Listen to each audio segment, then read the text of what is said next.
folks. Welcome to another program of Your Mind Matters. I'm Dr. Mike Ellison, joined by our producer, Mr. Mo Raza. Well, of course, as a therapist, I'm trying to access that all the time with my clients. You know, how is it that we can learn to use those parts of ourselves that are a little bit rusty? Right. And learn to use that mind over physical matter idea, not just breaking bricks, but surgery and Phobias. yeah, all sorts of things like that. The idea that we can use the mind to treat the body is ancient medicine, but it's hard to replicate in the controlled random assignment studies that are popular nowadays, because we need that hard science. We do. Randomized controlled trials, the gold standard of care for sure.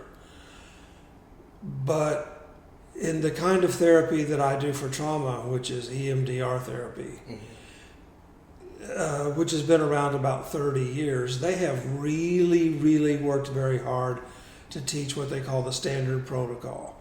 And so there are offshoots of the standard protocol that do a number of things, but the standard protocol is an attempt to, as it says, to standardize that treatment model for all practitioners, past, present, and future, to try to make sure that everybody who practices that particular therapy has those ingredients to be able to do that therapy. So it becomes less about personality and more about standardized practice. So I think that's the knock, if you will, against using things like hypnotherapy, because it's a very artful practice. Right. And there's no standardization about how it should be done, really. And so some artful practitioners have phenomenal case records, like this surgeon I was telling you about. Other people are not so artful, and they struggle with hypnotherapy. And their clients don't have the same results that if you send them to a really artful and experienced hypnotherapist, they have a totally different experience. So that's hard to standardize. And so hypnotherapy kind of suffers from that problem. And there's also that widespread view that stage hypnotists who are entertainers, Right. And they are really wonderful hypnotists, by the way. They are really exceptional. It's not an act. It's not an act. They are really exceptional. But they also know it's a numbers game. Like in any crowd of people, the research shows that 5% of that group are highly suggestible. Okay? So for the stage hypnotist, the idea is find those 5 out of the class of 100 or 200 people that are sitting in front of me. Find those 5 or 10 that are really suggestible, and those are the easiest ones to work with.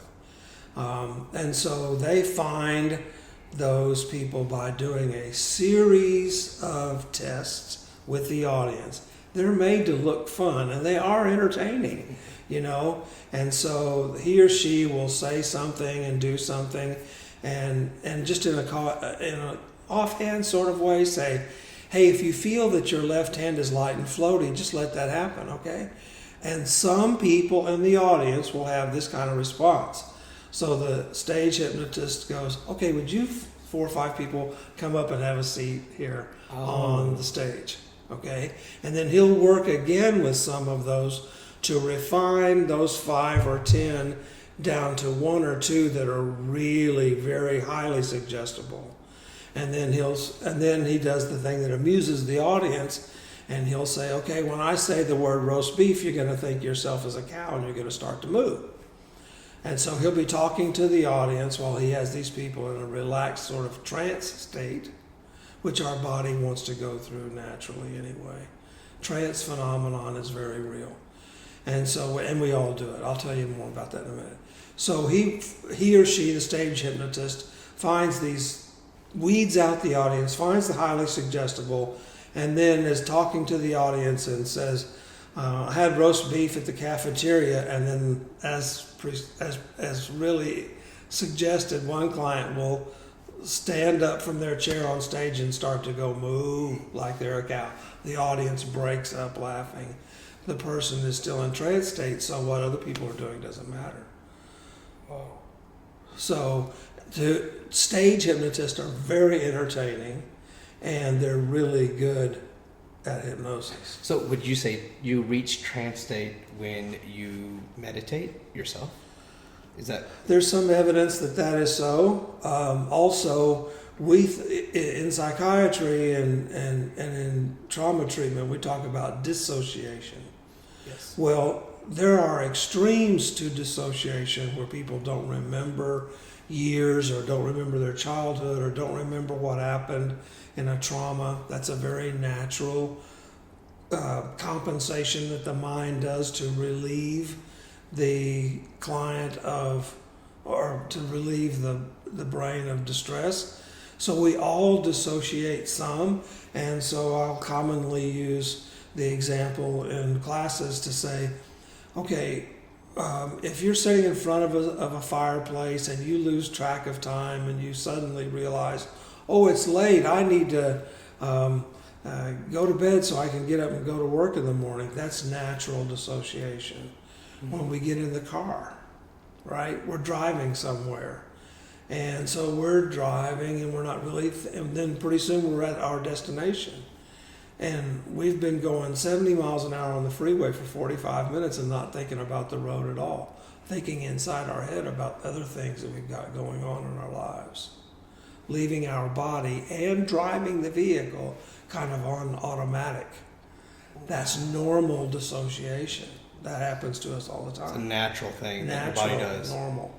Wow. Now, if you take that to extreme, though, that's another thing. So we'll talk about that someday, I'm sure. Thank you, Mo. It's always a pleasure. Stay tuned for our next episode.